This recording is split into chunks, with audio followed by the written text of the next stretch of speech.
Salut tout le monde, bienvenue dans Howdy Mavs, le podcast en français entièrement dédié à l'actualité des Dallas Mavericks. Suivez Howdy Mavs sur votre plateforme audio préférée et utilisez notre chaîne YouTube pour écouter l'émission et pour nous envoyer vos commentaires, vos questions et vos états d'âme. On adore échanger avec vous. Alors la saison des Mavericks est terminée depuis longtemps, enfin je dirais même depuis trop longtemps, mais on avait besoin de se retrouver pour faire une émission.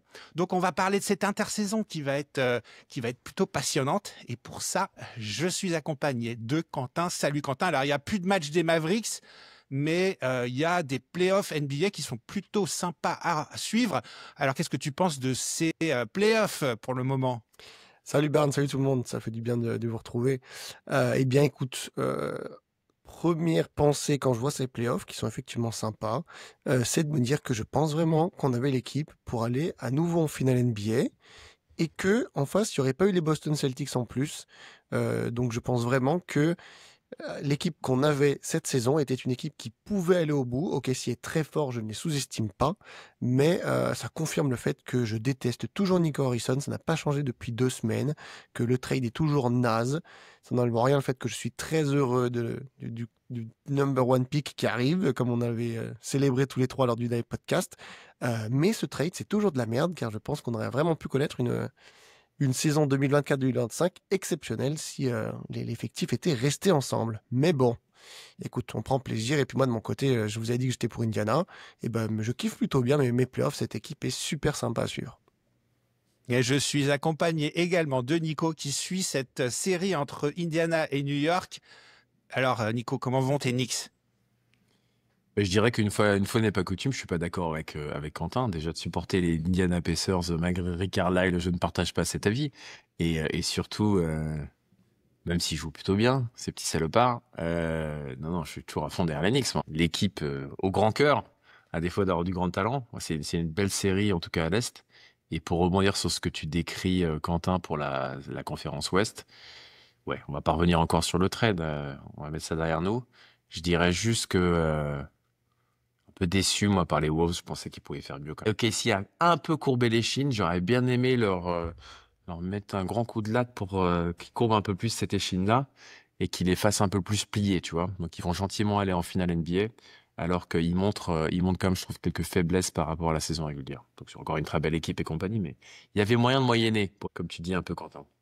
Bon, allez, c'est pas fini, on va continuer à suivre ça. En attendant, on va parler des Mavericks aujourd'hui parce que c'est Howdy Mavs. Hein. Donc, on va parler de cette intersaison qui va être plutôt passionnante parce qu'il va se passer des choses. En tout cas, on est à peu près sûr qu'il va se passer des choses. Il y a énormément de choses qui viennent, qui vont être prises en compte. Est-ce que les Mavs vont se renforcer pour gagner tout de suite? Est-ce qu'on va pouvoir commencer à mettre un effectif autour de Cooper Flag? Alors, dans cette émission, ce qu'on va faire, c'est qu'on va aller chercher des joueurs dans la ligue et puis on va voir qui on pourrait faire venir pour améliorer cette équipe des Mavericks. Pour démarrer l'émission, j'aimerais vous poser une question. C'est une question plus générale. Quelle stratégie devraient avoir les Mavericks maintenant qu'ils ont récupéré Cooper Flag? On l'a dit la dernière fois, avoir le premier, à gagner la loterie et avoir le premier pick de la draft, c'est un changement incroyable, surtout que Cooper Flag est censé être un phénomène. Est-ce que finalement les Mavs ne devraient pas complètement reconstruire pour mettre Cooper Flag dans les meilleures conditions quand il sera à son prime dans 4-5 ans, d'avoir une équipe très compétitive autour de lui? Est-ce qu'il ne faudrait pas aller chercher des jeunes joueurs, des pics de draft, de la même façon que OKC l'a fait, on voit le résultat, de la même façon que les San Antonio Spurs sont en train de le faire? Je pose la question, est-ce qu'on devrait trader Kyrie Irving? Est-ce qu'on devrait trader Anthony Davis? Et puis tout reconstruire? Qui veut répondre à cette question? Vas-y, Quentin. Eh ben, pour moi, clairement non. Pour plusieurs raisons très simples. Tout d'abord, on a un effectif qui aujourd'hui est capable d'être compétitif, d'aller loin dans la ligue. On a perdu Luka Doncic, on a quand même récupéré Anthony Davis. Et je commencerai en fait par dire que ce n'est pas incompatible d'avoir un jeune rookie très talentueux et c'est quelque chose qui n'arrive pas souvent. D'habitude, les Wembanyama, les LeBron et tout, ils arrivent dans des équipes qui sont nulles. Mais des fois, vous pouvez avoir un rookie, aussi fort soit-il, qui s'intègre très bien à un collectif. quand Magic Johnson arrive avec les Lakers et qui fait sa saison rookie exceptionnelle, ses finales exceptionnelles, Karim Abdul-Jabbar, je sais pas, j'étais pas né, mais il avait déjà 10 ans d'expérience, quelque chose comme ça. C'est pas incompatible. Donc, ça va être un vrai challenge de mixer commencer à construire cette aventure Cooper Flag avec, on a une vraie équipe, il faut l'intégrer, mais il faut que cette équipe, elle vise loin en avril prochain. Donc juste pour la saison qui arrive, Cooper Flag n'est pas l'élément central de l'équipe, ça va rester le duo Kyrie AD en espérant que Kyrie va revenir. Et je pense qu'on peut aller loin comme ça, hein, clairement. Il va y avoir d'autres équipes qui vont nous jouer le rôle de poil à gratter à l'ouest, clairement. Mais il y a de quoi aller loin. J'ai quand même confiance dans cette équipe. Elle a de quoi être monstrueuse défensivement. Et puis on va s'améliorer. Notamment, tu en as parlé, Barn, il va falloir qu'on recherche un petit peu des gens l'amènent. Mais je ne veux surtout pas reconstruire pour cette raison. Et aussi en étant un peu plus pragmatique. On a aussi beaucoup moins de pics de draft. Donc reconstruire sans pic de draft quand t'es mauvais, ça sert pas à grand chose. Donc non, vraiment pour moi, il faut pas reconstruire. Et puis Nico Harrison n'a vraiment pas intérêt à le faire, sinon le projet qu'il a vendu en fait ne tiendrait pas debout. Donc voilà, je pense que ça n'arrivera pas en tout cas la saison prochaine où c'est vraiment qu'il y a eu un ouragan de blessures. Mais est-ce qu'il ne faut pas non plus ne pas trop aller dans le win now parce que ça pourrait empêcher finalement Cooper Flag d'être dans les meilleures conditions dans 4-5 ans? Je vais le présenter différemment. Je veux dire que, faut pas avoir peur d'essayer de gagner. Sinon, tu passes ton temps on n'est pas assez bon, on va passer notre temps à reconstruire et tu t'appelles les Washington Wizards ou les Utah Jazz et tu passes ton temps à essayer de reconstruire, empiler les tours de draft et il n'y a jamais un moment où tu step up ton équipe vraiment. Donc, j'aime pas du tout ce scénario. Je pense que il fait encore moins sens pour les Mavs parce que tu as quand même Kyrie Irving et Anthony Davis dans ton effectif. J'imagine pas un seul instant, un moment on se dit, ben non, en fait, on n'a pas envie de les garder. Tout ça pour reconstruire. Il y a suffisamment d'équipes qui sont en reconstruction pour pas tomber dans ce scénario-là. En plus, bien entourer Cooper Flag, c'est pas lui amener des peintres autour de lui. C'est pas un bon scénario, ça. Ça peut être ça. Effectivement, c'est souvent ça quand premier choix de la draft, t'es plutôt entouré par des journeymen ou en tout cas des gens décevants et progressivement tu construis. Il y a plein d'exemples contraires. Tim Duncan pourrait être un bon exemple contraire, qui arrive déjà avec une équipe qui est structurée pour plein de raisons. Et l'équipe, elle est déjà prête, elle est entourée avec des gens qui ont l'expérience et c'est le meilleur moyen justement de l'aider à être en réussite en NBA. Donc moi je pense qu'ils sont au contraire, ils sont dans un scénario super favorable, une nouvelle fois miraculeux, mais ils sont dans une situation favorable. C'est surtout pas le moment de ne pas vouloir en profiter pour balancer tes assets et repartir à zéro. C'est juste un équilibre que tu vas devoir trouver entre l'expérience de tes joueurs et aussi tes jeunes talents. Donc Cooper Flag évidemment, mais même Derek Lively, des quelques jeunes talents que tu as. Donc c'est un scénario pour moi qui est parfait. Il faut surtout pas tout balancer. Et puis donc cet été, on va pas balancer tous nos assets, le pic ou les deux pics qu'on a, nos assets à l'intérieur là pour win now. On est d'accord. Il va falloir trouver les pics de draft, il y a plus grand chose. C'est facile à balancer. Il y en a deux quand même. En fait, tes poches, on débloque le 2031. Là où je suis d'accord avec toi, c'est qu'il faut pas non plus, je pense, faire un all-in pour le win now, c'est-à-dire balancer ce qui effectivement est les pics de draft 2031, etc., etc. Par contre, il n'y a rien qui empêche, si scénario du coup plutôt pessimiste, si les choses se passent mal avec Kyrie, AD, etc., que dans 2 ans, on voit que ça nous mène à rien, il n'y a rien qui empêche d'entamer une sorte de pseudo-reconstruction, peut-être pas du début, mais en tout cas de faire un grand ménage, parce que Cooper Flag n'aura que 20 ans, tu vois, 20 ans ou 21, et là il a même pas 19 ans. Donc en fait, cette année, c'est sûr que non, il faut vraiment pas reconstruire, on a de quoi aller au bout, donc comme dit Nico, n'ayant pas peur de gagner. Et puis si ça fonctionne pas, AD, Kyrie qui vont vieillir évidemment d'ici 2-3 ans, la fenêtre de tir va se fermer pour eux. Mais bah pourquoi pas après repartir sur une petite reconstruction, pas à la Wizard ou à la Jazz, parce que Cooper il est là pour longtemps et il est très très jeune. Mais en tout cas cet été là, faut vraiment pas chercher à reconstruire. On a un très bel effectif, faut faire des petits ajustements, ne pas envoyer trop dans la balance et voilà, allons-y. On a vraiment T'as 2 prochaines saisons en tout cas. T'as 2 prochaines saisons là où tu fais tapis là. Pas tapis, attention. Tu cherches à gagner, pardon. Avec ce que t'as, ouais. Tu cherches à gagner avec ce que t'as et t'ajustes pour compenser des choses. Je dis 2 saisons parce qu'il y a l'idée contractuelle et il y a aussi la première saison l'année prochaine où c'est un peu une demi-saison quand même parce qu'on est sur une phase comme la saison rookie de Cooper Flag et Kyrie Irving qui qui va de toute façon pas revenir avant. J'ai lu des trucs. Enfin, vu le type de blessure, honnêtement, si on est réaliste, pour moi, c'est le All-Star Game. C'est le All-Star Weekend. Avant, ça me semble vachement prématuré. Et vu l'âge de l'ami Kyrie, ça m'étonnerait qu'ils prennent des risques démesurés. Et j'espère qu'ils en prendront pas pour essayer de se précipiter, de le faire revenir avant pour des matchs de saison régulière où on n'a aucun Mm. intérêt à précipiter son retour. Ça dépendra, je pense, un peu de où on en sera en janvier, Ouais. tu vois, au niveau du classement. C'est sûr que quand tu es dans la conférence Est, je pense que c'est tranquille. À l'Ouest, ça me fait très peur. Il y a un scénario où tu vois, on est 11e, 10e et peut-être que sans le précipiter, il faille qu'on mette tout de notre côté pour qu'il puisse jouer le plus rapidement possible, quoi. Mais bon, ça, on verra dans quelques mois.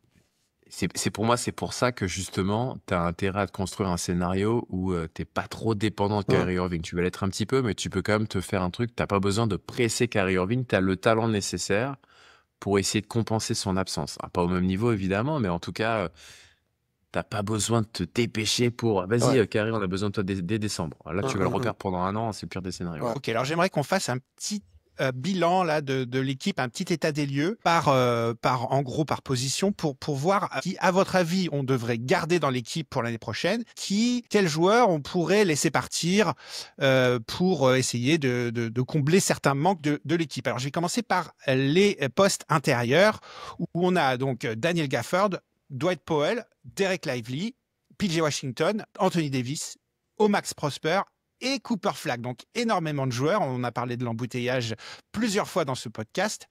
Parmi ces joueurs, quels sont ceux que vous verriez partir? Je peux commencer si tu veux, Quentin. Pour le coup, là, j'ai. Le Vas-y. premier truc, déjà, c'est dans ta liste, Barnab, tu as un mélange de plusieurs postes. Je pense que tu as plusieurs joueurs qui peuvent jouer sur le poste 3. Je pense notamment à Cooper Flag et PJ Washington.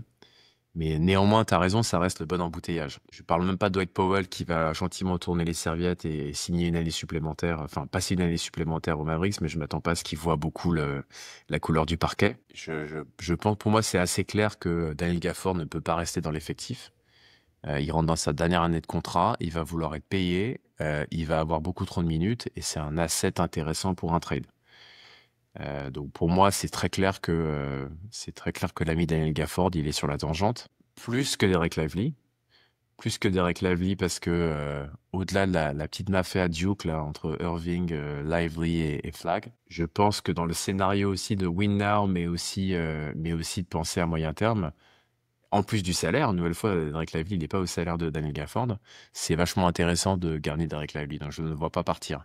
Je glisse un petit truc aussi, j'ai lu, ça m'a fait rigoler. Je dis ça, je suis pas la véracité du truc, mais en tout cas, ils annonçaient que Derek Lively aurait pris 2 pouces supplémentaires. Donc, vu qu'on m'a reproché la dernière fois de parler en pouces, là. En gros, il fait 2,20, là. Il ferait 2,20. J'ai du Un mal à grand y garçon, croire, déjà. mais incroyable. Ouais, ils vont pris s'il a pris un. En tout cas, logiquement, il est encore très jeune, donc il continue Hum. à grandir. Je crois qu'il a 20 ans maintenant. Donc c'est pas complètement illogique. 2 pouces, ça paraît beaucoup dans un été. Hein. Il a pris beaucoup de créatine et de protéines pendant l'été, où il s'est tiré les jambes, je sais pas. Enfin, en tout cas, il sera très grand. Tout ça pour dire, moi, clairement, je vois Daniel Gafford partir et l'autre asset qui est potentiellement sur le départ. Pour moi, c'est PJ Washington, qui, pareil, rentre dans sa dernière année de contrat. Il y a un grand point d'interrogation, c'est dans quelle mesure ils vont vouloir et pouvoir le re-signer. J'appelle moi clairement à garder PJ. Je pense qu'on a vraiment besoin de PJ Washington, mais ça va être un point d'exclamation. Et d'ailleurs, tu le vois pas mal dans les rumeurs de trade. On parle beaucoup de Daniel Gafford et d'un deuxième asset qui a le talent et le niveau de salaire pour matcher potentiellement un trade. Moi, clairement, je veux garder PJ Washington. Le problème, Nico, c'est que dans cette équipe, on en a parlé d'ailleurs en off, c'est que PJ Washington, s'il reste, il serait peut-être pas titulaire. Donc c'est peut-être un problème, ça aussi. Oui et non. Enfin, je vois pas comment Cooper Flag ne sera pas titulaire à l'aile. Donc oui, il commencera sur le banc. Après, commencer sur le banc, t'as besoin d'une certaine rotation. J'espère que ça posera pas de problème. C'est là qu'on va voir. Hein. De toute façon, après, il te faut Donc du toi, banc. Hein. Sinon, tu mets personne sur le banc. donc Quentin, est-ce que tu es d'accord avec Nico? Est-ce que tu vois PJ Washington rester aux Mavs ou est-ce que tu le vois sur le départ? Et deuxième question, est-ce que tu es d'accord qu'on devrait absolument garder Lively pour que ça corresponde un peu au calendrier de Cooper Flag? Je suis globalement d'accord avec quasiment tout ce qu'a dit Nico. Et juste le petit point, c'est que j'exclus pas le fait qu'on puisse avoir une line-up avec de départ, en gros la classique, avec AD en 5, Cooper en 4, PJ Washington en 3. et du coup Klay Thompson en 2, et donc ça voudrait dire Derek Lively sortir du banc. Mais au contraire, ça me plaît vraiment cette idée. Sinon, totalement en phase avec ce qu'a dit Nico, pour moi, il faut garder PJ Washington. Et pour continuer dans ce qu'on a dit, n'ayons pas peur de gagner maintenant. Effectivement, ça va sûrement être la merde pour le re-signer au niveau des finances, etc. Mais j'ai pas envie de me passer d'un joueur aussi fort et important que PJ Washington. On l'a bien vu cette saison, on l'a bien vu l'an dernier. Donc je suis vraiment pas chaud pour trader PJ Washington, quitte peut-être à le perdre pour rien à la free agency plus tard si il va aller dans une autre équipe, même si je pense pas, s'il part, ça sera peut-être même par un sign and trade, mais utilisons le prospect idéal qu'est PJ Washington l'an prochain. Il peut jouer à plein de positions, pas comme Lively qui peut jouer que 5 par exemple. Donc moi honnêtement, je garde PJ Washington, je trade aussi de Daniel Gafford.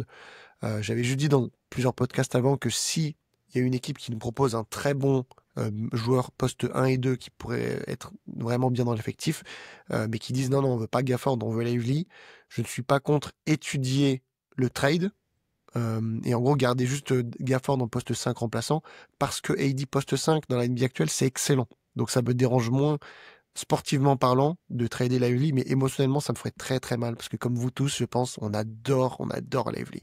Donc idéalement, évidemment, quand c'est Gafford que je fais partir, un peu à contre-cœur, je l'aime beaucoup, mais l'embouteillage, c'est plus possible. Et sinon, ça garde PJ. Ça garde PJ tous les jours l'an prochain. Ça essaie de négocier une prolongation si possible. Mais il est trop important. Trop important cette franchise. Rappelez-vous la série de défaites, puis la série de victoires qu'on a eu en début de saison dernière. Non, je le garde. Et surtout, on a dit combien de fois que c'était l'ADN défensif de cette équipe. On est en mode defense wins championship. Bah, dans ce cas-là, on garde PJ Washington. Donc, on en parlera plus tard après Barnes, je pense, dans la section trade. Moi, je vais être très peu enclin, en tout cas, à trader l'ami Paul Jarman, c'est ça? Ouais. Voilà. Ok, allez, on passe chez les arrières. Donc là, les meneurs et les arrières. Donc on a Dante Exum, Brandon Williams, Spencer Dinwiddie. Bon, il est agent libre, mais on pourrait le re-signer. Max Christie, Kyrie Irving et Jaden Hardy. Donc parmi ces joueurs, lesquels voyez-vous rester à Dallas et lesquels voulez-vous trader? Allez, qui c'est qui démarre? Exum est free agent, comme Dinwiddie, je vérifie. Comme Dinwiddie. Veux-tu commencer, Nico?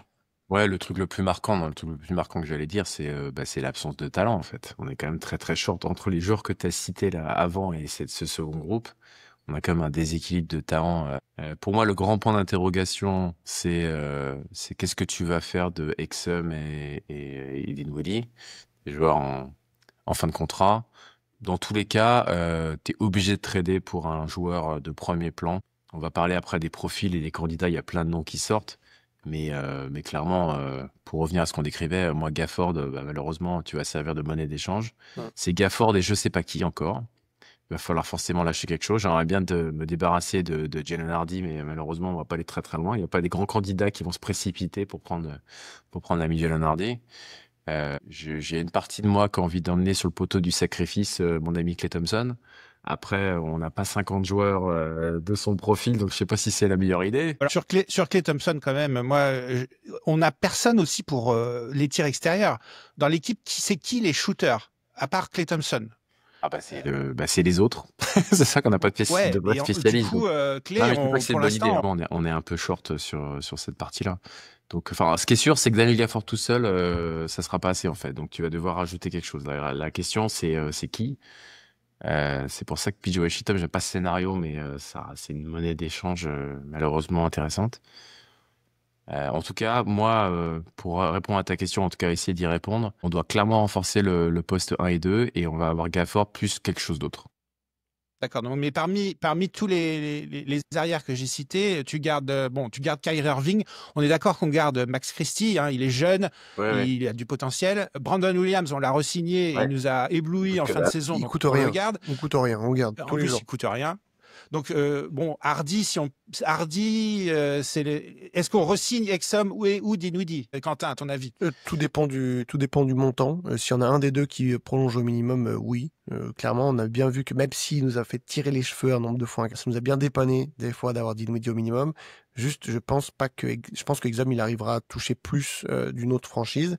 Et le pépère, il sort de plusieurs années en Europe, donc évidemment toute j'ai perdu l'expression. Mais je vais parler en termes de joueur NBA. Hein. Il a pas gagné beaucoup d'argent ces dernières années comparé aux autres joueurs NBA. C'est ça que je veux dire. Donc lui, je pense qu'il va prendre la thune s'il a une belle offre. Donc je nous vois mal réussir à choper Exum au minimum et j'ai pas envie de mettre plus d'argent que le minimum. Ça sera dans tous les cas très compliqué au niveau des taxes. Taxes avec un grand pragmatisme, j'ai envie de dire que si Dinwiddie est OK pour signer au minimum, je le reprends. En fait, ça sera bien d'avoir un nouveau meneur de réserve quand notre meneur qui va venir remplacer Kyrie le temps d'attendre Kyrie se blesse, tu vois, quitte à couper Spencer quand Kyrie revient, éventuellement. Mais en tout cas, j'essaie d'en signer un des deux s'il y en a un des deux qui veut rester au minimum. Sinon, après, d'accord avec Nico, Jaden Hardy, bon, merci pour les travaux, mais je pense que Il a ça part 6 en trade. millions de dollars, hein, Jaden Hardy. Donc, Ouais. effectivement, il est assez cher. Hein. Non, 6 millions, ça va avec le cap actuel, ça reste quand même correct. C'est pas grand chose. Donc, je pense qu'il y aurait pas ça serait pas un poids, en tout cas, tu vois, ça serait pas une grosse plus-value, mais ça serait pas un poids. Après, pour juste rebondir sur ce que disait Nico, il y a quand même une immense différence de si tu as un trade avec juste Gafford et Hardy, et si tu rajoutes PJ dans le trade, en fait, là, tu changes de sphère, de type de joueur que tu peux aller chercher. Mais bon, ça va soit être ça, ou le deuxième truc, c'est du pick de draft ou du swap de pick de draft, ce qui revient quasiment au même vu qu'on espère être bon dans les années à venir. Parce que juste Gafford qui a plus que 1 an de contrat et qui est plus... Bon, il est pas vieux, il a 26 ans, 27 ans. Ça peut être intéressant, mais il n'y aura pas non plus des prospects excellents. Donc, on en parlera dans la suite de l'émission, j'imagine. Un petit mot sur Martin et Najee Marshall. Les deux, on les garde ou Najee Marshall, on garde. Je me disais qu'il y avait un truc qui manquait dans ta liste, là, j'arrivais pas à les situer. Je me disais qu'il manquait un autre asset. À moi, Najee Marshall, il n'y a pas moyen une seule seconde qu'on le laisse partir. Je pense que on a clairement besoin de l'ami Najee Marshall. La grande satisfaction pour moi de l'année précédente. On n'attendait pas autant. Il a over-deliver, tu vois, comme on dit.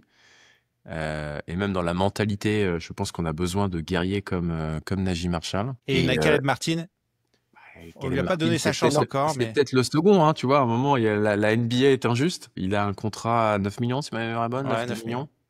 Je sais pas après s'il y a des grands candidats pour récupérer Caleb Martin. Après, tu peux faire des trades à 3-4 équipes qui, pour plein de raisons, ont besoin de Caleb Martin. Mais ouais, clairement, c'est un bon candidat au trade. J'aime bien Caleb Martin sous certains aspects, son potentiel offensif et son côté chien de la casse défensivement. Je le vois pas, en tout cas, l'année prochaine avec un temps de jeu immense. Ouais, c'est sûr. Quand tu as 10 barres par saison, il y a peut-être moyen de te dire tu vas être rétrogradé et passer ailleurs.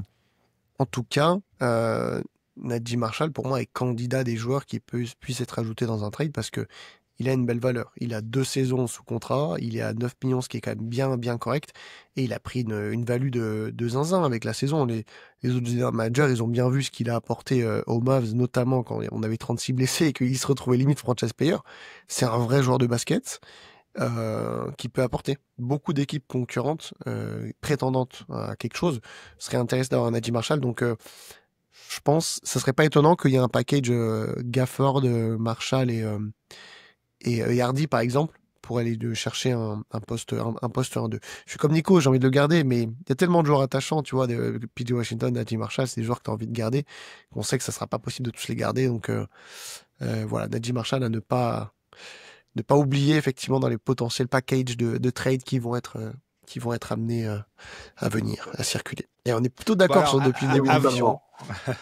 On va essayer de pas vous mettre d'accord. Bon, avant de faire les propositions de trade, là, juste un dernier mot là, Quentin. Tu peux nous rappeler combien de picks de draft les Mavs ont en leur possession? Donc, c'est encore des assets qu'on pourrait trader. Et puis, l'état des finances. Est-ce qu'il faut faire attention moi, j'y comprends rien. Alors, il faut que tu me racontes le first apron, second apron, tout ça. Ouh là là, c'est compliqué. Alors, je vais mettre un disclaimer. J'ai pas révisé j'ai pas révisé exactement notre état actuellement. Ce qui est sûr, c'est que dans le nouveau CBA, donc ce qui dicte un peu les lignes de conduite, ils ont rajouté une seconde ligne de taxe. Avant, vous aviez le salary cap que vous pouvez pas dépasser, et puis une première ligne de taxe où quand vous passez au-dessus, vous commencez à payer très très cher.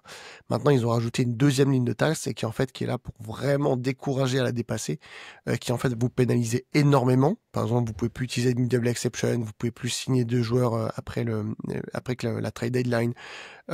Et surtout, vous allez avoir des punitions très très fortes quand vous dépassez plusieurs années de suite cette ligne de taxe-là. C'est vraiment très très dissuasif. Donc maintenant les équipes évitent à tout prix de la dépasser. Ça vous aussi, comment dire, au niveau des trades, ça vous limite énormément si vous dépassez ces limites-là.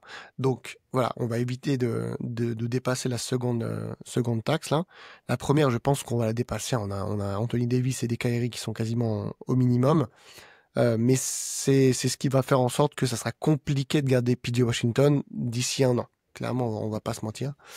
Pour ce qui est des pics de draft, si je dis pas de bêtises, on a le 2031 maintenant, vu qu'on est passé en l'année 2026 qu'on peut trader. Et on peut swapper... Il y en a le 2029 qu'on a récupéré de Los Angeles, non? Oui, je parlais des nôtres à nous, parce que j'avoue qu'on a tellement donné. Le 2025, il est à nous. Le 26, on pourra le trader, je crois. Le 27, il est parti dans un trade. Peut-être celui de... Non, et Kyrie, c'était 2029. Enfin bref, il n'y a pas grand-chose qu'on peut. Je crois que c'est 2031 et 2026 qu'on pourra trader, ajouter dans des trades. Je suis pas contre trader celui de 2026, vu qu'on est censé être compétitif l'an prochain. Voilà, je vous promets, je vais plus réviser quand on fera l'émission plus officielle de juillet et tout. Là, je serai pile poil là-dessus. Ok. Mais voilà. Globalement, Bon, allez, où on en est. Bon, allez, on va démarrer. Je vais vous donner des options de trade. Vous allez me dire si vous les aimez bien ou si vous ne les aimez pas. Hein. Vous ne me criez pas dessus. C'est peut-être... J'ai été aussi voir les rumeurs sur Internet. Donc, il y a des choses que j'ai sorties de ma tête. Il y a des choses que j'ai été chercher sur Internet. Allez, le premier, c'est de terminer le trade qu'on aurait dû faire, le trade complet qu'on aurait dû faire avec les Lakers. Parce que les Lakers, ils ont tradé... Anthony Davis, les Mavs ont tradé Kyrie et du coup les Lakers ont un gros manque à l'intérieur et les Mavs ont un gros manque à la main. Donc moi je dis Gafford plus un tour de draft pour Austin Reeves. Nico. Clairement non. Un grand non. Un grand non parce qu'Austin Reeves n'est pas un meneur de jeu. Austin Reeves est un problème défensif. Et dernière justification, je ferai jamais un trade directement avec les Lakers. Je veux pas dire que on pourra pas s'en sortir avec ça n'aura pas lieu, je vais réussir à parler avec un échange à 3 ou 4 équipes, mais je refuserais de prendre Austin Reeves. Je pense vraiment que c'est pas le bon profil. Après, il peut peut-être jouer avec Kyrie, non? Ça serait pas mal. Non, mais leur refiler le premier tour de draft qu'ils nous ont filé, ça me ferait encore plus mal. Donc vraiment, je suis archi contre ce scénario. Les désaccords commencent. Non, honnêtement, je suis pas contre sur le papier. C'est quand même un sacré joueur qui apporte beaucoup en attaque. On a perdu beaucoup d'attaques avec la perte de Luka Doncic. Ça dépend de quel pick de draft tu envoies. T'es pas d'accord avec quoi, Nico, sur le potentiel offensif de... Non, je suis d'accord sur le potentiel offensif. Ça, je dis pas que c'est un mauvais joueur en attaque. Je dis juste que je trouve que c'est beaucoup pour Austin Reeves. Je trouve que c'est pas un meneur de jeu. On a besoin d'un créateur et d'un meneur. Je ne vois pas du tout en tant que meneur. Très intéressant. Effectivement, en fait, c'est ça qu'on a dû commencer par ça. Qu'est-ce qu'on cherche par ces trades-là? Moi, de mon côté, je vous avoue que je suis plus en mode, on essaie de tenir la baraque jusqu'en janvier, février, et ensuite notre meneur, c'est Kyrie Irving. Donc, en fait, je cherche à faire venir un poste extérieur, en tout cas, mais ça ne me dérange pas si c'est pas un meneur pur. On va galérer pendant quelques mois, mais je me projette en gros sur des playoffs où on a Kyrie en meneur principal et j'essaie de trouver un joueur évidemment extérieur parce qu'on a un embouteillage monstre à l'intérieur, il n'y en a pas beaucoup de joueurs extérieurs. Et j'ai trouvé un joueur en fait pour recréer, pas la même osmose qu'on avait entre Luka et Kyrie, tu vois, mais recréer quelque chose qui fonctionne sur le papier à l'extérieur.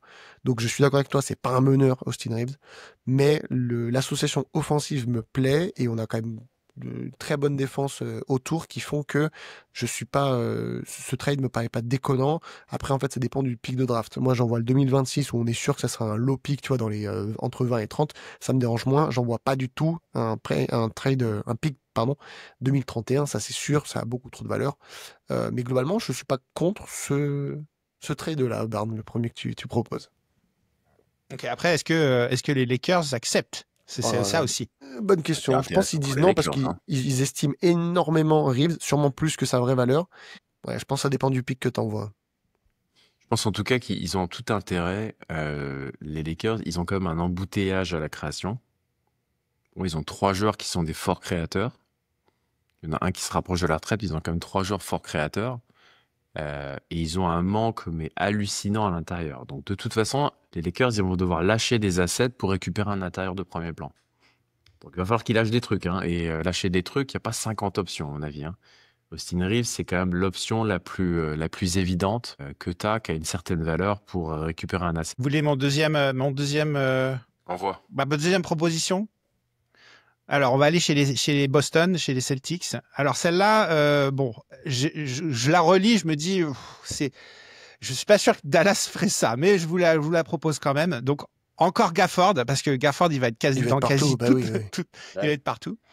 Gafford, PJ Washington et Dwight Powell contre Jrue Holiday et un pick de draft. Je crois que les salaires, c'est à peu près ça, mais bon, c'est peut-être pas complètement équilibré.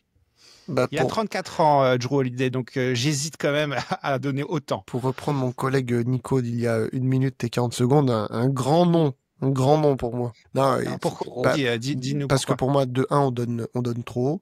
Comme disait PJ et Gafford, pour moi, ça a comme une valeur énorme. Donc oui, tu ajoutes un pic de drive dans l'équation, comme tu as dit. Mais la valeur de Jrue Holiday à cet âge-là, je pense pas qu'elle soit aussi grande que ça. Et les Celtics, à part s'ils nous envoient un pic 2031, bon, leur pic de draft, ça va pas être un pic fou, tu vois. Donc il va pas avoir une valeur folle. Donc de ce point de vue-là, ça me va pas. Et puis ensuite, je peux me tromper parce que Kyrie et Jrue Holiday sont 2 joueurs très très intelligents, mais j'ai peut-être un peu plus de mal à avoir une complémentarité offensive de ces 2 joueurs. Après, ce qui est sûr, c'est que comparé à Austin Reeves, Jrue Holiday défend mieux. Mais bon, 34 ans, bon, voilà, ça peut être compliqué. Mais globalement, je refuse le trade parce que surtout, je le trouve déséquilibré au premier abord. On lâche beaucoup. Hein. Clairement, moi j'aime beaucoup la cible Jrue Holiday. Des 2 côtés du terrain, de l'expérience qu'il va apporter, le profil de joueur, la capacité d'intégration du joueur, c'est un super profil. Par contre, là, on lâche beaucoup trop. On lâche clairement beaucoup trop. Moi, je bricolerais pour essayer de lâcher des assets sans foutre PJ Washington. Je sais pas comment, mais en tout cas, je ne mettrais pas PJ Washington. Hardy et au max. Ouais, après, Non, honnêtement, tu changes le pick de draft. Celtics, T'enlèves le pick de draft à Boston, c'est Dallas qui l'envoie. Je pense que c'est pas déconnant. Oui, mais il faut équilibrer les salaires, Quentin. Il y a 32 millions à Jrue Holiday, hein. C'est ça le problème aussi. Hein. Caleb Martin, hop là, merci. Voilà, c'est exactement ce que j'allais dire. Pour moi, c'est Caleb le meilleur Martin, scénario. Jaden Hardy, hop, t'es bon au niveau salaire. Ouais. Après, ça va être un des grands enjeux de façon de Boston là cette intersaison. De toute façon, ça va être de baisser la masse salariale qui est 1000 fois trop élevée. De toute façon, ils vont lâcher des assets. Hein. Ça sera, il y a Jrue Holiday et l'ami Porzingis sont très bien placés sur la vague du départ. Là, ils ont déjà mis la petite valise, ils peuvent déjà partir. Enfin, ils l'ont pas encore mise, mais ils peuvent déjà le faire parce que de toute façon, à mon avis, ils vont bouger. Il y en a au moins un des 2 pour pas dire les 2 qui vont bouger. Donc ouais, Caleb Martin et Daniel Gafford, moi je signe. Est-ce que c'est dans l'intérêt de Boston de faire ça? Moi, ce qui me plaît pas dans ce trade, c'est l'âge de Jrue Holiday. En arrière-pensée, je vous l'ai dit au début, mais j'ai en arrière-pensée, Cooper Flag, dans 4-5 ans, il faut qu'il y ait des joueurs, une grosse équipe autour de lui, quoi. Et là, on prend des joueurs plutôt âgés on va pas pouvoir récupérer d'assets dans 2-3 ans.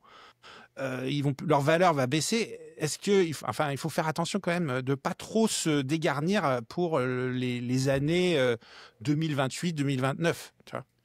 Après, Jrue Holiday a montré sur les dernières années une capacité à gagner des titres. Tu fais rentrer quelqu'un qui a déjà gagné 2 titres et qui est apprécié de tout le monde. Enfin, tu as une certitude sur Jrue Holiday, son plafond va pas être trop bas et tu es certain qu'il va donner 2 bonnes années. Est-ce qu'il va donner 2 bonnes années ou 3 ou 4 bonnes années? Ça, c'est une autre histoire. Je pense que juste tu rajoutes un asset un peu comme Kyrie et Eddie, tu as 2 ans qui vont être très bien. Ouais, et si je remplace Jrue Holiday par Derek White, je fais la même chose. Gafford, PJ, un tour de draft contre Derek White. Là, c'est plus intéressant.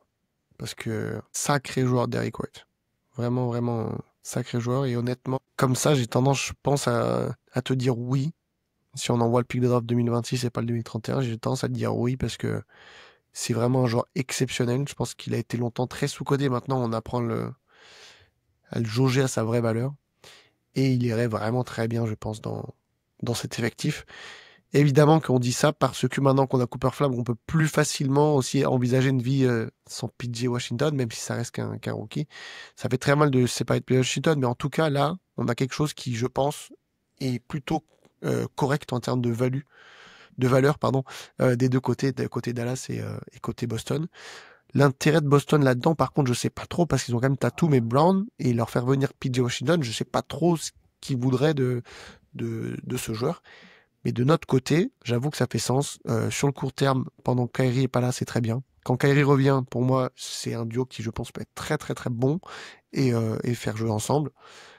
Et sur le long terme, on va dire, il a que 30 ans, Derek White. Je pense qu'il avait moins d'ailleurs. Et je pense qu'il a encore pas mal d'années à haut niveau comme ce qu'il propose. Garde bien en tête que l'année prochaine, Boston sera sans Tatum. Hein. C'est vrai, bien vu, j'avais totalement zappé. Dégager Derek White, sachant que t'as pas Jason Tatum de toute l'année, je vois pas ce qui pourrait les amener à faire ça. Hein. Ça me choquerait de ouf. Hein. Ouais, ça veut dire qu'en gros, il part du principe qu'à Horford part à la retraite, que Porzingis du coup part pour des finances, du coup tu fais venir Gafford, mais bon, tu le fais venir un an avant de le Ça re-signer. renforce ton secteur intérieur, va devenir vraiment le désert absolu. Donc dans ce sens-là, c'est intéressant de récupérer Gafford. Donc ouais, enfin moi si je suis Boston, les deux à trader c'est Holiday et Porzingis et je ne touche pas à Derek White qui en plus a un contrat qui est relativement positif par rapport à son niveau et son application des deux côtés du terrain. Bon donc t'es d'accord, Bon, alors, Nico, maintenant, tu le fais ce trade alors? Ah bah je le fais, sauf que je pense qu'il n'aura pas lieu. Ah oui, Non, je d'accord. le fais carrément. Je pense que c'est un vrai intelligent. Je serais ouais, là, super parce étonné que les faudra leur faire avaler une certaine salade quand même les Celtics là pour faire passer tout ça. Mais pourquoi pas? Hein. Tu vois, si tu me dis là que Derek White se fait trader à Dallas, ça m'étonnerait pas qu'il y ait ce truc-là, mais qu'en fait tu mettes le 2026 et le 2031, enfin qu'en gros il y a deux tours de draft quoi. Ouais, faut que tu envoies du bois. Hein. Concrètement, faut que tu envoies du bois pour récupérer Derek White parce que je pense que les Celtics sont pas du tout vendeurs. Et une nouvelle fois, encore plus après le trade de la blessure. Alors maintenant, je vais vous parler d'un joueur qui est dans les rumeurs récentes. C'est un joueur de Chicago, Lonzo Ball. Alors, je voudrais échanger Lonzo Ball contre Gafford, mais vu que les salaires vont pas, j'ai rajouté un Ayo Dosunmu et je rajoute au max du côté de Dallas. Donc, Ball et Dosunmu contre Gafford et au max. Alors, est-ce qu'il vous intéresse, Lonzo Ball, en gros? Il m'intéresse parce que ça correspond exactement moi au profil que j'aime bien. Pour le coup, de vrais meneurs, de vrais créateurs. Par contre, c'est un sacré pari. Hein. Parce que c'est pas parce que il a rejoué au basket pendant quelques mois que c'est un mec qui va être fiable et physiquement pendant 2-3 ans, c'est un sacré pari. Hein. Donc je pense que il a 10 millions par saison là, avec son nouveau contrat. 20 millions sur 2 ans. J'aime bien, je trouve que tu prends quand même beaucoup de risques. Hein. Donc pour répondre à ta question. Alors tu prends beaucoup de risques sur le Lonzo Ball, effectivement, il y a pas mal d'inconnus. Par contre, tu prends pas beaucoup de risques dans ce que tu envoies. Tu envoies deux joueurs qui vont pas jouer. Ouais. Et du coup, c'est pour ça que moi, j'ai tendance à dire oui, en mode, tu vois, Lonzo Ball, s'il peut jouer, ça nous dépanne quand même vraiment bien. On lui demande juste de tenir, tu vois, l'espace de la première moitié de la saison. Il n'y a pas de pic de draft qui est envoyé. Honnêtement, je sais pas ce que Dosunmu il donne, mais l'idée Lonzo Ball me plaît comme Nico. J'aime bien ce qu'il propose d'un point de vue basketballistique, on va dire. Après, c'est sûr que bon, il a fait quoi? Il a fait 2 saisons sans jouer. Bon, on sait dans quoi on s'engage, quoi. On sait que c'est la roulette. Mais sur le papier, ça me déplaît pas parce qu'on envoie deux joueurs qui ne joueront pas dans tous les cas de notre côté. Même si on envoie le seul francophone de l'équipe. Je trouve quand même qu'il faut des équilibres, tu sais, il faut des équilibres dans tes équipes sur ton volume de injury prone. Je trouve qu'on a déjà beaucoup de joueurs injury prone. Ouais, je trouve que rajouter Lonzo Ball dans cette colonne-là, griser cette colonne-là, elle est déjà assez grise comme ça. Hein. Ça me fait un peu peur. Ouais, ok. Alors, le prochain trade, là, je crois pas que Portland va être d'accord, mais bon. J'ai PJ Washington. Je sais pas pourquoi j'ai mis Caleb Martin. J'aurais dû mettre, je sais pas pourquoi il n'y a pas Gafford. Alors, je vais mettre PJ Washington. Je vais changer, les gars. PJ Washington, Gafford, Hardy, un tour de draft contre Anthony Simons au Portland. Je vais donner mon avis. Moi, Anthony Simons, c'est ma cible préférée. Le principe d'Anthony Simons, c'est un grand oui. Pour faire en contraste avec le grand non. Ce que tu envoies à Portland, et est-ce que Portland va intéresser, c'est un autre sujet. En tout cas, en termes de cible et de profil, j'aime beaucoup, beaucoup, beaucoup cette idée-là. En termes d'âge, en termes de talent, en termes de potentiel, Portland va vouloir de toute façon prendre un virage. Là, ils vont être, a priori, ils vont être enfin vendus. Ils ont un déséquilibre d'équipe, donc je pense que ça sera sûrement pas un trade Portland Mavericks. Là, il y a déjà un embouteillage pas possible à l'intérieur des Blazers. Mais en tout cas, en termes de profil, grand oui. Et après, effectivement, Gafford, Caleb Martin et un jeu de ballon, ou un jeu de maillot, ça, c'est à peu près ce qu'on peut apporter. En tout cas, j'aime bien le profil d'Anthony Simons. Je dirais oui, mais comment dire, j'ai l'impression que ça fait un peu beaucoup, mais peut-être que je sous-estime peut-être Anthony Simons ou je surestime trop notre PJ Washington plus le tour de draft. Dans tous les cas, je suis d'accord avec Nico, je pense pas que Portland le fait, mais en tout cas pour Dallas, bon, sur le papier, l'intérêt est quand même bon, et surtout par rapport à tous les joueurs qu'on a dit, on parle enfin d'un joueur qui rentre aussi dans la timeline Cooper Flag, donc ça joue sur les deux tableaux, c'est-à-dire le win now et le moyen long terme. Ça, c'est quand même quelque chose qui fait plaisir. Donc, si c'est le tour de draft 2026, enfin le swap, parce que je pense qu'on pourra pas envoyer le 2026, ça me va. Ça me va. Après, en fait, j'avoue que Anthony Simons, peut-être que je vois pas, ouais, je pense, je l'estime pas à sa juste valeur. Je pense qu'il apporte plus que l'idée que j'en ai. J'ai pas assez regardé honnêtement les Blazers cette année. Je sais qu'ils ont été bien meilleurs que ce qu'on attendait et je pense qu'il a eu un rôle à jouer là-dedans. Donc j'ai envie de te dire oui. Je viens de voir que c'est ça. Ce sera sa 7e saison NBA. Je suis sur le cul. Je pensais que, enfin, truc de fou. Le temps passe trop Il vite, a fait mais one and done, si ma mémoire est bonne. Il a fait une année incroyable à ça. 7e l'université saison. avant de passer en NBA. Après, moi, il y a un truc important. Je sous-estimerais pas, tu sais, le changement de décor quand tu es dans une équipe du gouffre. Désolé pour les fans des Blazers, mais comme du gouffre depuis un paquet d'années.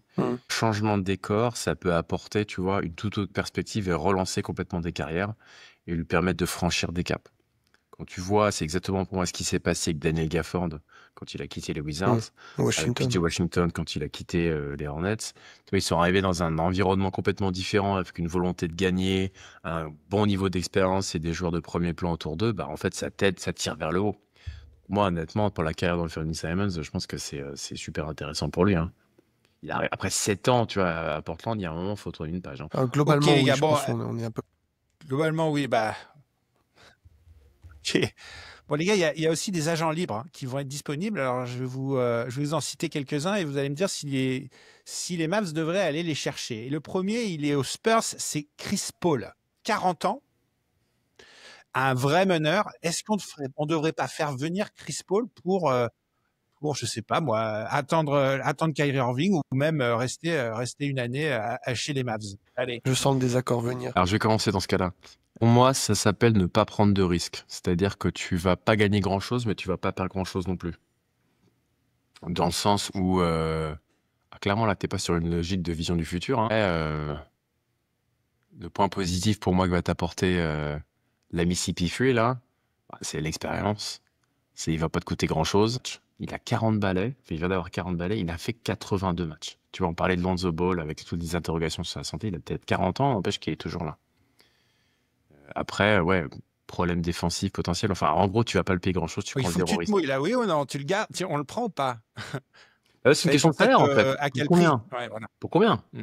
Moi, si tu me dis CP3 pour un salaire à peine au-dessus du minimum, évidemment, tous les jours, je le prends. Honnêtement, je préfère largement prendre Chris Paul à Dinwiddie hein, pour balancer sur notre ami Dinwiddie. Tous les jours.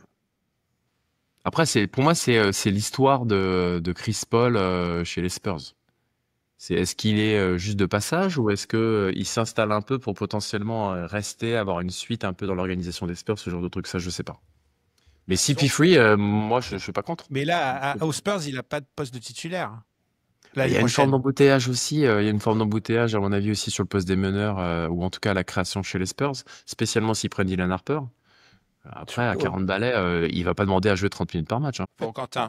Bah, du coup, on est d'accord. Moi, c'est oui. Ça colle totalement avec la vision que j'avais donnée au début, qui est en gros, de combler le vide en attendant que Kyrie revienne. On le payerait pas cher, donc soit le minimum, soit on lui donne la mid-level exception. On attend juste que Kyrie revienne, et je pense que c'est bon, il a déjà fait une très très belle carrière, il a déjà eu plein d'argent. Là, il sait que c'est sa dernière année où il peut peut-être enfin aller chercher une bague. Donc, si une équipe qui potentiellement peut aller chercher le titre lui propose un contrat à 5-6 millions, je pense qu'en fait, il y a un intérêt mutuel des deux côtés. Pour le coup, il y a, comme tu as dit, il n'y a pas de souci au niveau de la santé, et on sait exactement ce qu'on va avoir. On sait exactement ce qu'on n'aura pas et ce qu'on aura. Et ça me plaît. On a les incertitudes de Kyrie à quel point il va réussir à revenir. On a une sorte d'incertitude de à quel point Cooper Flag va être impactant dès sa première année. Et ben, avec Chris Paul, au moins, il n'y a pas d'incertitude. Tu sais exactement ce que tu as. Honnêtement, ça me plaît. Et je pense que lui aussi, le projet peut lui plaire. Donc, je dis oui. Je dis oui à Kyrie Irving à Chris Paul, pardon, pour aller au maximum. Je monte à la mid-level exception qui devrait être, vu que nous on sera au-dessus de la taxe, ça sera genre peut-être 6 millions l'année, quelque chose comme ça. Je dis oui pour Chris Paul. En plus, il serait potentiellement titulaire jusqu'à l'arrivée de Kyrie Irving. Donc ça Oui, pourrait totalement. le Alors tu aurais une line-up de briscards, Chris Paul, Klay Thompson, Anthony Davis, c'est pas mal ça. Mais oui, je pense qu'il serait La team Daron poussée à Daron son max. avec un Si on frérot récupère de Chris Paul, 18 ans et demi. Ça serait drôle ça. Exactement. Après, là, c'est la grande question en fait, c'est est-ce que tu vises un joueur de premier plan ou est-ce que tu prends un joueur de second plan entre guillemets en attendant que Kyrie Irving revienne pleinement. Moi, mon choix, il est très clair. Hein. J'essaie de viser un joueur de premier plan. C'est pour ça que je prendrais Anthony Simons. Oui. Après, Justement, ce que j'aime bien, c'est que c'est pas incompatible, Nico. Vu que Chris Paul, on en parle en tant que free agent au minimum avec une mid-level, c'est pas incompatible avec nos idées de trade d'avant. Et c'est pour ça qu'honnêtement, ça me plaît. Alors, il n'y a peut-être pas la place de titulaire, par contre, mais tu peux envoyer PJ Gafford, comme on disait, faire un gros trade pour un Anthony Simons, pour un Derrick White, tu vois, pour reprendre un joueur de premier plan, et aller chercher ce Chris Paul au minimum. Et dans ce cas-là, t'as pas besoin de signer Spencer Dinwiddie, et je pense qu'on est tous d'accord pour dire qu'on préfère Chris Paul à Dinwiddie. Donc, non, cette piste est intéressante et elle est cumulable avec ce qu'on a dit avant. Je crois qu'il y a Monsieur Jaja qui est pas d'accord, mais sinon, à peu près tout le monde est d'accord. Monsieur après, Jaja, tout à l'heure. Notre commentateur préféré sur YouTube, qui c'est vrai. de Spencer Dinwiddie. Après, je pense qu'il y a un paquet de monde qui va taper à la porte Chris Paul, hein, parce que c'est vraiment une forme de valeur sûre sur un dernier contrat, sur un contender. C'est un mec que tu as envie d'avoir dans ton roster. Hein. On va pas être les seuls à s'intéresser à Sipiflu. Bon, allez, un autre joueur, les gars. Phoenix, là, un meneur, là, Tyus Jones, 28 ans. Ça pourrait être un bon fit à Dallas, ça. Ouais, pour moi, ça rentre dans le scénario où tu prends pas beaucoup de risques, en fait. C'est pareil, t'es un peu comme Chris Paul, t'es sur un joueur temporaire qui, une fois qu'Harry sera rentré, va gentiment poser ses petites fesses sur le banc. Pas briller à Phoenix. Après, tu peux peut-être te dire le contexte Phoenix étant ce qu'il était l'année dernière, toxique comme il était et déséquilibré comme il était. Moi, je me dis en même temps, putain, il n'y avait pas de meneur, il n'a pas réussi à s'imposer au niveau qu'il aurait dû avoir. Donc c'est un peu décevant, mais après, c'est une nouvelle fois quand tu fais ces trucs-là. De toute façon, ton meilleur scénario, c'est de relancer des mecs. C'est pas de prendre des mecs qui sont au top, c'est plutôt de relancer des mecs ou leur donner un rebond positif. Oui, mais tous les mecs qui sont au minimum, de toute façon, c'est parce qu'il y a aucun intérêt de la ligue et c'est des mecs, comme a dit Nico, que tu espères relancer et au pire, s'ils sont pas relancés, bah, c'est pas très grave parce qu'ils sont au minimum. Donc, honnêtement, j'ai un peu tous les mêmes commentaires que ce qu'on a pu dire sur Chris Paul. Ça coche pas mal de cases, de la flexibilité à court terme, c'est pas mal. Tu sais globalement ce que tu as. Juste, t'as moins d'expérience qu'avec Chris Paul. Par contre, si tu venais à réussir à le relancer et en refaire le joueur très intéressant qu'il était à Memphis, et ben tu peux pourquoi pas après signer une prolongation et en faire une bonne surprise comme on a pu le faire pour Dante Exum par exemple, tu vois. Donc l'idée n'est pas déconnante, par contre il faut que ça soit au minimum sur la signature de cette saison et je pense que certaines équipes lui mettront un peu plus que le minimum. Mais en tout cas sur le papier je suis pas contre. Ok, sinon j'ai Colin Sexton encore à Portland. 26 ans, 19 millions, il est un peu cher. Trop cher. Grand nom aussi. Ah, clairement, trop cher. Problème de cerveau non irrigué dans son intelligence de jeu. Je trouve que c'est un mec super décevant. Je trouve que c'est vraiment un pitbull physique, mais je trouve qu'il a à peu près l'intelligence de jeu de Jalen Hardy. C'est pas un compliment. Et beaucoup trop cher par rapport à ce qu'il apporte. Donc clairement, absolument pas. Oui, on sera au-dessus du cap, on ne pourra pas signer, ou ça voudrait dire que ça passe par un sign and trade. Je vois pas trop. Et puis surtout, on est sur des joueurs qui commencent à, mine de rien, atteindre un âge où tu vois qu'ils pourront pas faire plus que ce qu'ils ont. Tu vois, quand tu as 22, 23, tu peux encore pas mal évoluer. 26, 27. Donc, non, pour Colin Sexton, qui effectivement vaudra pas mal de millions parce qu'il peut scorer quand même. Et j'ai pas envie de l'avoir là. Ok, allez, j'en ai un dernier, c'est Dennis Schroeder. On en a déjà parlé dans un podcast il y a Ouais. plusieurs mois, mais il est toujours là, est disponible. 31 ans, 13 millions. Dennis Schroeder, on sait il est champion du monde, hein, les gars. Donc, Il est-ce est que vous faites- MVP d'ailleurs. Moi, j'ai envie de dire non, mais pas non parce que je pense pas que ce soit un bon fit. Non parce que j'aime bien Dennis Schroeder et j'aimerais bien qu'il se stabilise un peu là. Je trouve qu'il s'est vachement bien intégré à Détroit. Il était super intéressant dans la série contre les Knicks. Euh, et je lui souhaite vraiment de trouver un peu une terre d'accueil pour se poser un petit peu là. Et je trouve que le fit était bien avec les Pistons. Donc je lui souhaite vraiment de rester, vraiment. Après, moi je trouve que c'est un profil super intéressant. Il a les qualités de leadership, d'expérience, d'être capable d'être un meneur solide, de scorer. C'est un bon profil pour les Mavs. Après, j'ai toujours l'impression que Schroeder, tu sais, c'est une bombe qui peut exploser tous les jours. Je sais pas si j'aurais vu une bombe dans mon vestiaire. C'est ça. De un, déjà, on n'a pas envie de ça. Et de deux, Dennis Schroeder, c'est clairement un joueur aussi qui va aller chercher le contrat maximum. On avait parlé déjà dans des podcasts précédents, il cherche l'argent. Il n'a pas eu l'argent qu'il aurait dû avoir au cours de sa carrière. Donc ça veut dire qu'on peut pas le signer en tant que free agent. Si on le signe, c'est en sign and trade parce qu'on est au-dessus du cap. Donc en fait, on aurait dû limite le mettre dans la catégorie du dessus Barnes, tu vois, en mode si on veut ce joueur-là, c'est qu'on lâche quelque chose en échange. Donc j'aborde cette question sous le biais d'un Gafford versus Dennis Schroeder. Et je suis assez d'accord avec Nico. Honnêtement, il y a débat parce que c'est pas un joueur inintéressant du tout. Il apporte offensivement, on l'a vu. La question c'est à quel point il peut créer pour l'équipe parce que c'est ça qui me manquait en l'absence de Kyrie aussi. J'ai l'impression que c'est un très bon joueur qui crée pour lui-même, qui peut faire des fois des gros coups de chaud, mais qu'il a un peu plus de mal pour créer pour les autres. Donc, je dirais globalement non, mais piste quand même à étudier. Et oui, il a déjà 31 ans, ça c'est fou, ça je le voyais plus jeune. Il a fait quoi, Bon, les 10 gars, équipes NBA, un truc comme ça? Oui, je J'ai pense perdu qu'on le fil, hein. 10, n'est 11. pas loin. Il bat pas le record de comment il ouais, s'appelle le 9, mec j'ai l'impression. Ouais. il y a genre 2-3 ans là qui faisait vraiment toutes les franchises là qui a passé par Washington. Bah, mais en tout cas, il se rapproche de ce niveau-là de Journeyman qui fait plus d'un tiers des franchises de la ligue. Ouais, c'est assez incroyable. Voilà, est-ce qu'il y a un joueur ou un trade que je n'ai pas cité que vous auriez aimé que je vous propose? Est-ce qu'il y a un autre joueur que vous aimeriez voir? Je vais en parler parce que actuellement, les Indiana Pacers, ils ont une série. Et tu m'en avais peut-être parlé en off, Barn, mais TJ McConnell, de mon côté, c'est pas un joueur qui me déplaît, loin de là. Euh, il est pas ouf en termes de shooting et de pourcentage au tir. Mais par contre, en termes d'énergie, de ce qu'il apporte, malgré sa petite taille et tout, en sortie de banc, c'est un joueur qui est assez fou. Je le vois pas partir parce que maintenant, ça doit faire, je sais pas, peut-être 10 ans presque maintenant qu'il est là-bas à Ici Plaine. Mais honnêtement, c'est pas une idée que je trouve déconnante. Après, je sais pas à quel point il arrive aussi à bien créer pour les autres. Mais bon, c'est un joueur clairement, je pense qu'il peut faire que du bien à une équipe avec l'énergie qu'il apporte. C'est un joueur évidemment qui doit sortir du banc, mais c'est un joueur, je pense, sur lequel on pourrait se pencher, qui pourrait être intéressant pour notre équipe. Toi, Nico, est-ce que tu as un autre joueur que tu Non, pas voudrais? vraiment. Pas vraiment. Moi, en synthèse, ce que je ferais, moi, c'est je prendrais un Fernie Simons, si vous l'avez pas compris.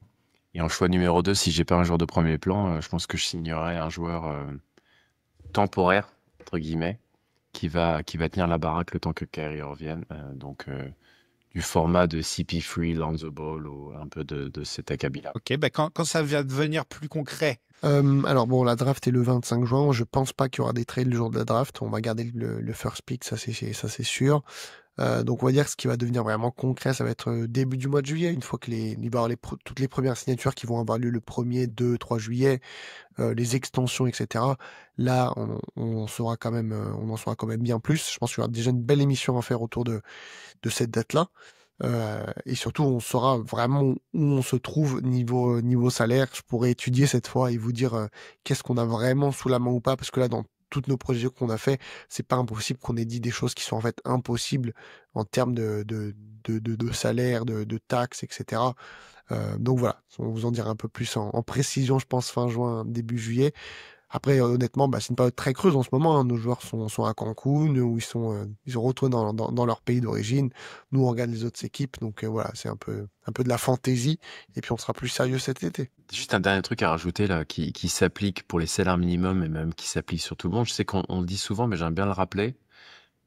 Une nouvelle fois, l'imposition au Texas peut avoir un rôle versus un salaire, du coup, dans un autre État des États-Unis, genre Californie, où tu as le niveau d'imposition. Donc, une nouvelle fois, quand tu joues sur des salaires à pas grand-chose, tu risques de prendre vraiment plus de thunes au Texas. Si, il y a un joueur que t'as pas. Si, attends, non, il y a un truc que je viens de réaliser. Il y a un truc que t'as pas cité, c'est Bruce Brown, qui Ah oui. revient un peu dans les rumeurs de trade là. Qui est un joueur intéressant. J'ai vachement de mal à le situer, en fait. Alors, je sais qu'il est complètement surpayé, ça c'est sûr. Je crois qu'il a 23 millions Ouais. aux Pelicans. Oui, mais c'est une team option, je crois, non? Je sais plus. Je pense pas qu'ils vont Je l'accepter, sais d'ailleurs. plus. En tout cas, c'est un profil intéressant parce que c'est un joueur pour moi qui surfe un peu sur l'année du titre des Nuggets, de la valeur qu'il a montré à ce moment-là, qui ne fait qu'enchaîner les équipes des Nuggets. Je trouve que c'est un talent. Je sais pas si c'est le joueur qu'il nous faut. En tout cas, il y a un sujet. Ça peut être. Je sais pas ce qu'il faut donner pour récupérer ce joueur-là, mais il y a un truc intéressant à faire. Ouais, il est sur une team option, là, il est à 23 millions. Team option, ok. Quel âge a-t-il? Il a 28 26 ans. ans. Ça- Ah oui, 28 ans, il pardon. pourrait rentrer dans le win now, mais c'est très cher. C'est cher, 23 millions. Après, bon, si t'envoies Gafford et que tu mets du Prosper, du Hardy en même temps, Ah, voilà. Ouais. je, Je suis d'accord, hein, c'est très je cher, suis pas 23 contre. millions. Je suis pas contre. Mais Après, ça veut si dire qu'en gros, honnêtement, c'est un one shot, hein. Tu le fais pour 1 an. exactement. Mais Exactement. Et après, tu vois ce qui se passe. Et si tu fais une année très positive, bah, tu lui dis c'est un super tremplin. c'est ça. C'est ça. Et Tant que honnêtement, t'envoies pas de pic de draft, ça me va. Et si on envoie du Gafford, du Hardy, etc., s'ils sont OK pour accepter ça, oui. Je vois pas pourquoi ils accepteraient, mais si on n'envoie pas de pic de draft, Bruce Brown, je dis oui, vu que c'est que 1 an. Et d'ailleurs, je vous ai pas posé la question, mais il n'y a pas un scénario où on dit, OK, on va envoyer Gafford pour des pics de draft. Voilà, on récupère pas grand-chose, mais on veut se bah renforcer. non, je pense qu'on a un tel trou dans l'effectif là, à la main et à la création qu'on n'est pas intéressé par des pieds de draft. On est intéressé par un joueur On qui prend va allez, Chris Paul et puis Oui, c'est ça. Dans un scénario où on n'arrive pas à récupérer les cibles dont on a parlé, je préfère honnêtement transformer Gafford contre du pic de draft que ne rien faire et que garder Gafford. Après, je pense quand même que Nico Harrison va réussir à nous choper un meneur. Mais si on arrive à choper un Chris Paul-like ou tu vois quelque chose du genre, bon, c'est pas déconnant de le transformer en pick de draft parce que ça pourra nous servir dans des trades au futur. La trade deadline 2026 par exemple, qui sera aussi un moment, je pense, où on sera loin de chômer en fonction d'où on en sera au classement. Ce qui est sûr, c'est que on ne peut pas commencer la saison avec Gafford et Lively. Un des deux doit partir, on a déjà parlé, ça doit normalement être Gafford. Or, si Portland ils te disent non, moi je veux Lively pour Anthony Simons, tu vois, imagine ils te disent ça, bon là tu peux peut-être commencer à discuter, mais il y a un des deux qui doit partir, c'est sûr à 100%. le gap de salaire entre Lively et Gafford fait que ton choix il est déjà tout donné en fait. Tu vas pas lâcher Lively. En plus du potentiel, le salaire fait que t'as aucun intérêt à faire ça. merci les gars, c'était notre émission Fantasy Trade. On refera une émission sur l'intersaison quand on va se rapprocher de la draft. Merci pour l'émission. On attend vos commentaires. Je suis sûr que vous avez beaucoup d'avis sur tout ce qu'on a dit aujourd'hui. On attend avec impatience de voir ce que vous en pensez. On s'échange comme ça sur les réseaux sociaux. Merci les gars, à la prochaine. Salut tout le monde. Salut tout le monde. Allez. Voilà.